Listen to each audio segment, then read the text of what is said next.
Sorry, Seamus. Once you're ready, we'll open the floor for questions for Coach.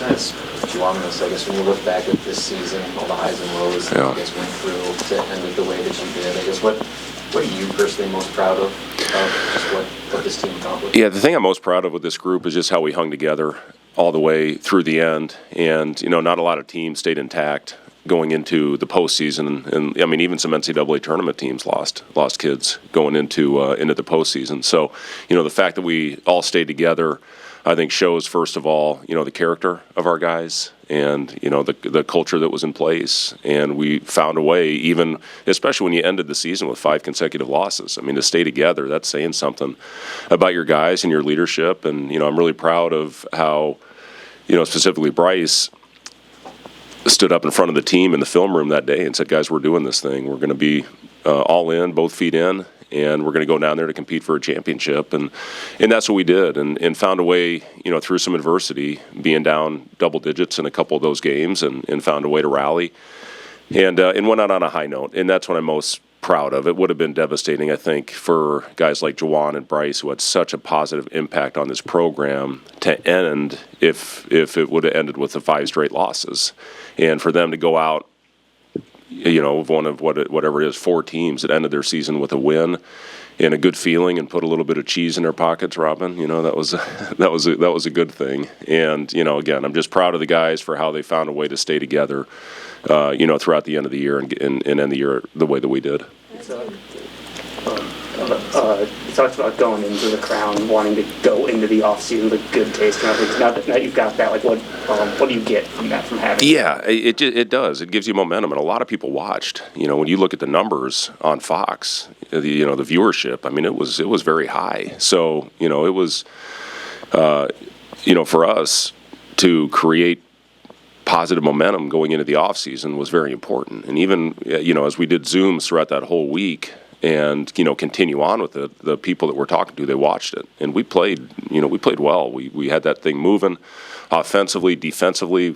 I thought we had some really good stretches in that game, in those 4 games, and we found a way to put it together on both ends of the floor. And again, when you look at our last couple of years, I think we were top 3 in the league in wins in February and March. This year, obviously, was the exception to that, the way that it ended with the 5 straight losses.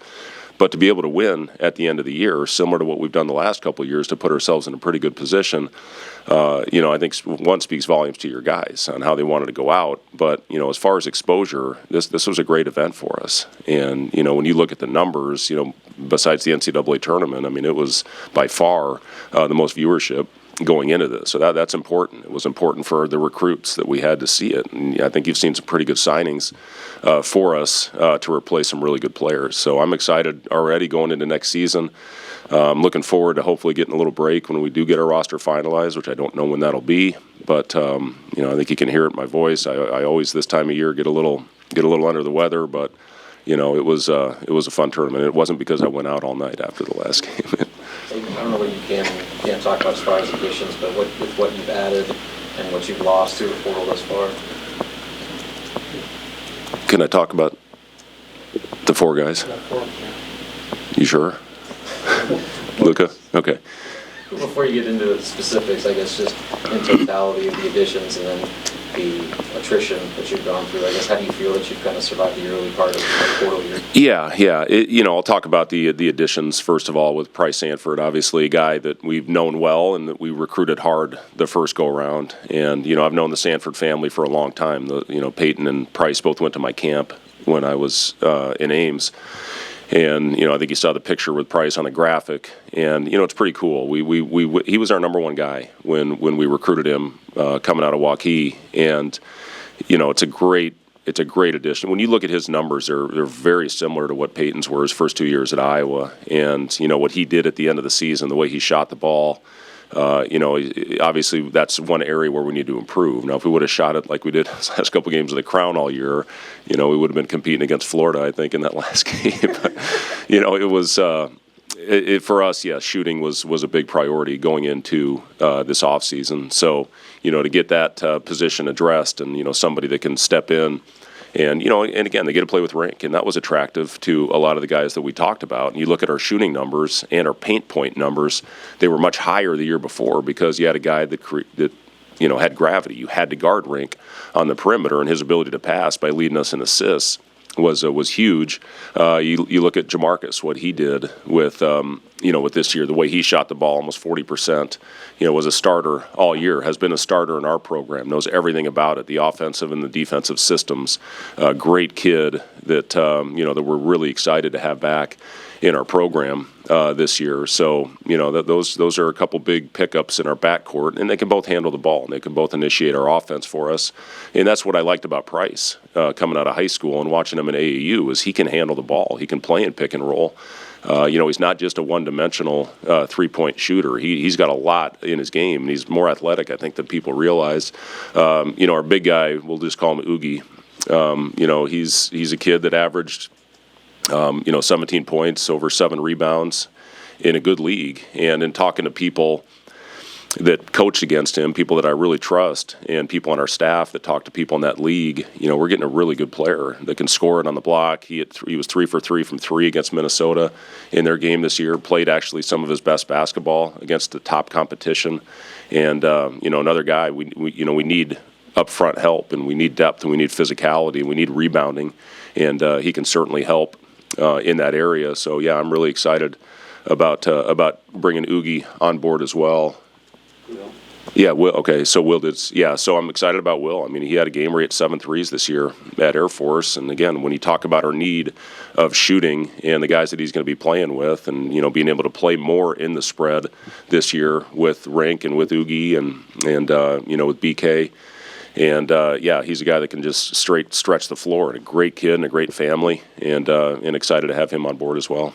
When you have 4 commitments, 5 days, 6 days that you had, how much does that validate sort of the message that you guys are giving to these guys about the state of the program, the culture, and all that stuff? Yeah, I mean, it really it's been Zoom calls. That's where we've found a way to sell what we have to offer. And, it was a lot of work when we were out in Vegas, and we were not in a film session. Generally, we were on a Zoom call, and we were on plenty of others that we didn't end up getting.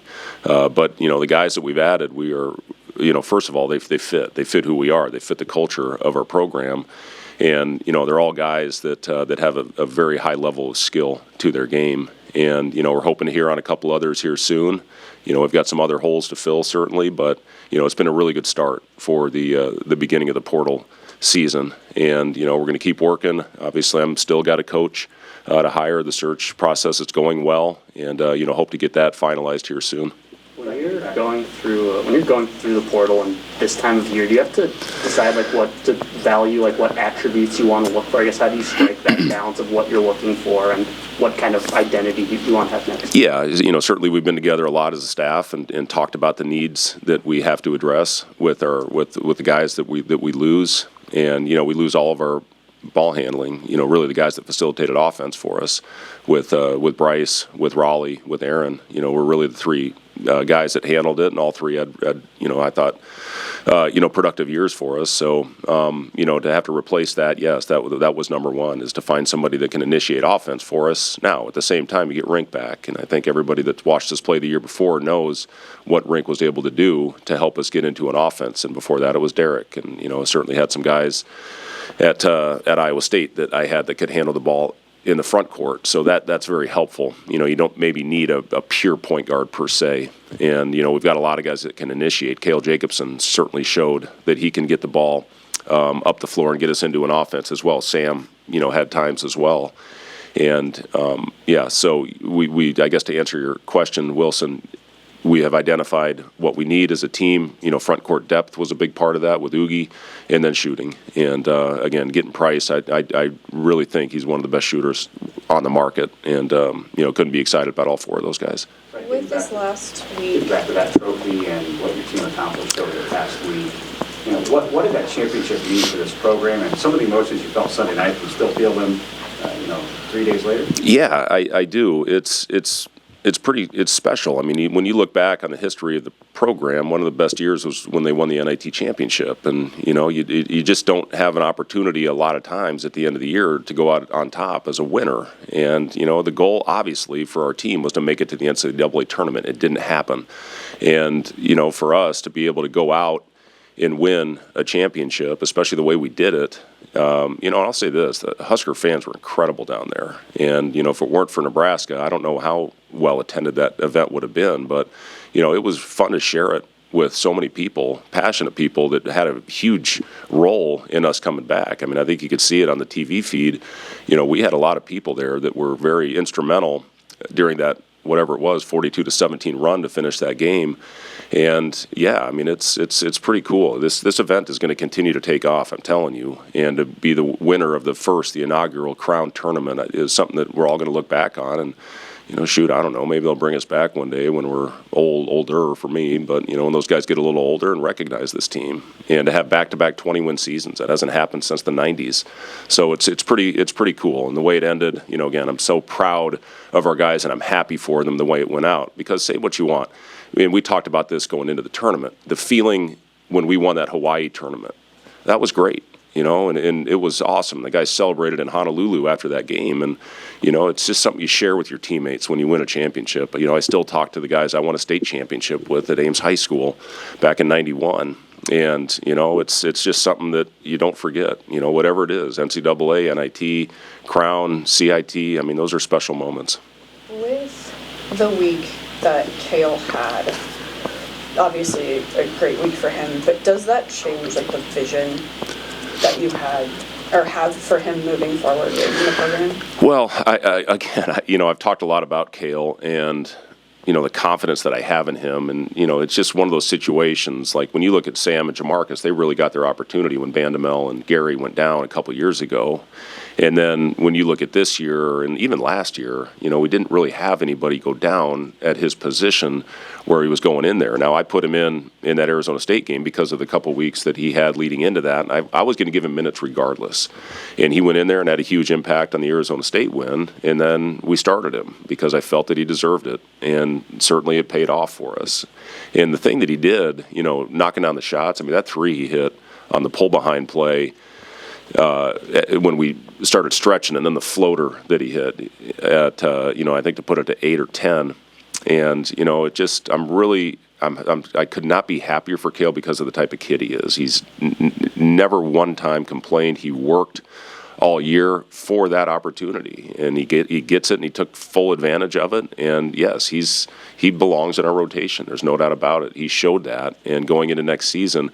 And the thing about Kale, when you say what is he, what number is he? He's not a number. He's a player. He's a basketball player. He's a hybrid. I mean, he can play any spot on the floor, and he knows every spot on the floor. He knows the other team's plays. Even on the bench, if he wasn't in the game, he still would call out what the other team was running. And I'll never forget this in the UCLA game. He told Raleigh the exact play, and Raleigh had his thumb up his butt, and he ran out to the corner and ended up contesting a shot that was a huge play in that game because Kale knew what the action was. So he was phenomenal, and I'm proud of him, and I'm looking forward to our future together. With Jamarcus, how different are conversations in Zoom calls with a player that you're familiar with that knows the program pretty well? Yeah, I mean, he talked about he had a great year. And, I think it was beneficial for him to go and start and be, a guy that they went to in over the course of games and over the course of the season. And that's going to benefit him coming back here now. But the great thing about it is he knows exactly what to expect coming back. And, not only the offense, but he knows the defense and the pace that we want to play with. I mean, he was, when I look back on it, the Indiana game, the tournament games that we had in the Big Ten, I mean, he was really good and really effective and played his best, I thought, at the end of the season.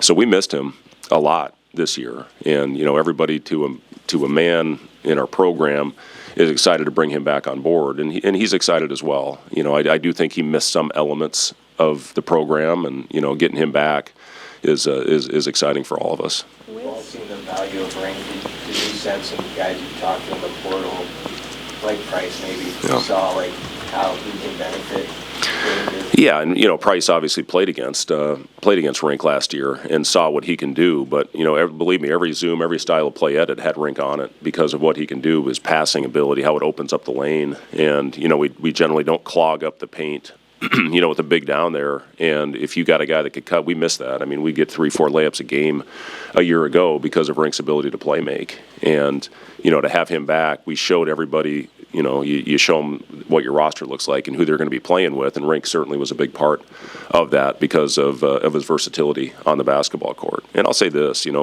when I look back on the tournament run, Andrew Morgan had some great moments for us, as good as he had all season. Braxton Mia had some really good moments for us out there as well at the 5 spot. And, again, even Kale on some small ball lineups as well. So I was really pleased with the production that our bigs gave us at the end of the year. But to get Rink back next season, it just brings a whole new element to your offense. I think, when you have a stretch, whatever it is, 4 or 5, that can knock down shots out there, it's just a game changer for your offense. And I think you saw that with our numbers a year ago. With the NIL money that you get from the Crown, I know you don't get any, but that ain't right, Amy. I think you're doing okay. Not with these tariffs. Sorry, go ahead. How does that get divided? Is that does the Crown decide that? Do you decide that? Were that conversations that you had before? What does that look like? Yeah, the players will split from this year's roster. Will split that evenly, and it's almost like think of it as a playoff bonus. For the guys that were part of it this year, from your scout team guys all the way, to your guys sitting out. Everybody had a part in this thing, and the guys that even. The Jeff Grace and Henry Burt and, Nick and Braden and Justin, the guys that played the majority of their minutes in the scout team this year, that's invaluable what those guys do for your program. So, yes, it will be evenly split between the entire roster. And then with the international guys, they don't get any, do they? We'll figure that out. Yep. What does this offseason look like for Barricade? What are the top priorities for you? Well, he's in the weight room right now, and I think a big thing is with his body, getting that in shape, and the best of his ability. Obviously, he had 2 injuries this year. One early with the groin, and he struggled after that one. Got himself into great shape. Was playing his best basketball, and then obviously after the ankle injury, that really affected him. So the biggest thing is getting his body back right. And again, he fully understands that, and he's committed to. Getting back in there right away. We'll give a couple of the guys off. I'm going to meet with the strength and nutrition staff tomorrow, and we're going to set a plan up for the rest of the spring semester. But yes, we've got a couple guys that'll be mostly weight room stuff. We've got a couple guys that will do individual skill work. But for Burke, it's going to be a very important offseason for him, and he's committed to it. And we've talked a lot about it. And first and foremost, it's getting healthy. It's getting his body back to where we can put a load on it. And again, I'm excited about what he brings to the table because of versatility and because of what he did when we were maybe playing our best basketball of the season, when I think we'd won 6 straight. And then obviously you saw the struggles when he went down, from there. But, he's going to be an important part of what we do. Injuries had a lot to do with it, but how much did confidence play in with Barricade as well? It just seemed like once he finally got his groove going, he gets hurt, and then it's almost like he had a reset. Yeah, it's a big thing, Robin, and it's a big thing for everybody. Confidence as somebody that played this game at a pretty decent level, it really is, man. When you're confident, the game is a heck of a lot easier than when you're struggling in that area. So, he was a really confident player. That Ohio State game was so much fun, and, of course, the way it works out, he goes down, unfortunately, and then, had a couple tough ones. I think he had the, 0-for against Michigan, and now it's all of a sudden in your head, as opposed to hitting 3 against Ohio State, where you have that confidence. But, a lot of that was affected by you lose rhythm when you can't practice. You lose rhythm when you don't get the reps, full speed reps. You can do all you want on the treadmill and the Ultra G, the anti-gravity, but it just doesn't simulate, being out there on the court. And, it is confidence in this game, man. It's a funny thing. When you got it, you can rule the world, and when you don't, man, it's hard. Some of the pictures and videos following Sunday's win, Jawan, there's so much joy on his face. What did it mean to you? Yeah, I thought it was awesome. And, when you look at the 2 tournaments we won this year, Bryce gets the MVP, and you can see the joy in his face and the meme of him holding the thing over his head. And then, Jawan, sitting on the floor with the ball and, the crown. I think he went out when he got back and he took the ball with him. But He said it's on his beanbag. it's on his beanbag. So anyway, but what he meant, I mean, he was the heart and soul of this thing for the last couple of years. So for him to go out like that on top, is special for me because of everything that he did for this program. And, again, I know I talked about this after the game. You want to leave it in a better place than where he found it. And certainly Juwan and Bryce were a big part of that. And hopefully they set the tone for something that can, be sustained here and have success for a long time. But, those two guys are going to go down as two of the better ones in the program's history. I mean, Bryce having the all-time single season scoring record is pretty cool for him. But, again, Juwan, he was Mr. Everything for us. And the leadership, that's the thing that stands out to me, is his voice. And, when he came out of that locker room after getting hit in the melon, and, I put him right back in the game, and he was phenomenal down the stretch and did it in typical Juwan fashion. Now, the one thing that I'm really happy for Juwan, he shot over 34% from three and was unbelievable in that stretch run, and he came in here as a 20% three-point shooter in his 2 years at Alabama. So that's something, when you look at it, to become for your shooting percentage to go up by 14 percentage points speaks to the work that he put in. And again, just happy for him. And again, I'll do anything for that kid, for all the guys. Even Gavin and Nick were big parts of this thing for us as well, for their contributions. So you always, with the relationship part of it, try to help these guys as much as you can. But, Juwan, again, special year. How much did the past week in Vegas change the way you'll perceive this and look back on this season? Yeah, much,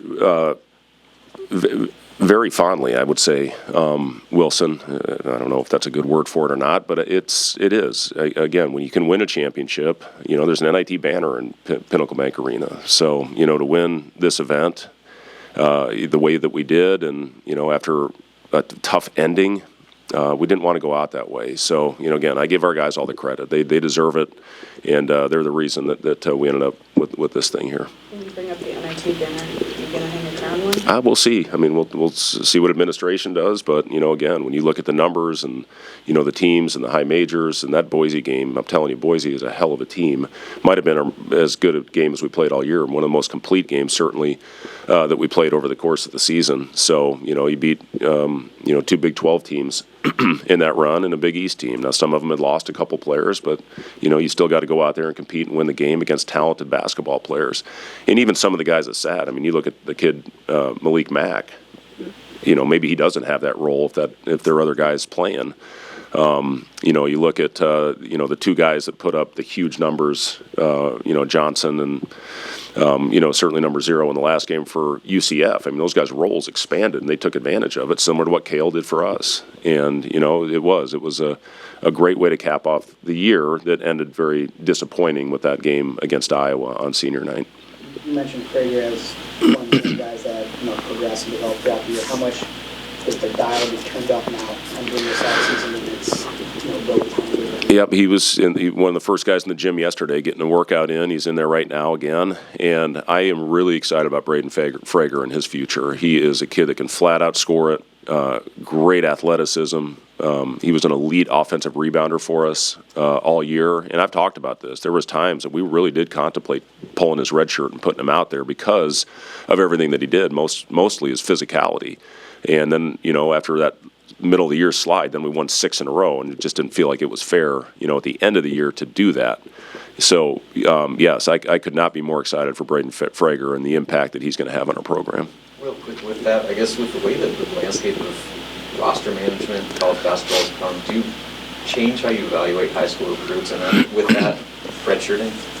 I mean, does redshirting become something you can even do anymore? Well, we did it with a couple guys this year, obviously, with 3. With Justin was the other one, with Nick and with Braden. And, listen, a guy that we haven't talked a lot about is Quentin Rhymes. That kid's a hell of a basketball player. And, the way that we've always approached it is we're going to come in, we're going to compete. I never promise anything. I think if people do promise, guess what? They're promising the other guy that they're doing their calls with or their visits with as well. So I've never done that. And we're going to come in here and we're going to compete, and the guys that deserve the minutes are going to be on the floor. I just think that's the only way to do it and the fairest way to do it. So, our freshman, who we really like next year, is going to You need to take that, Jameis? You good? Okay. So, but, our guys, again, that's what I love is I think, the competitiveness, the iron sharpens iron, and, we're going to come out here and have good individual work and strength work the rest of this year and then start competing again in June. All right, thanks, guys.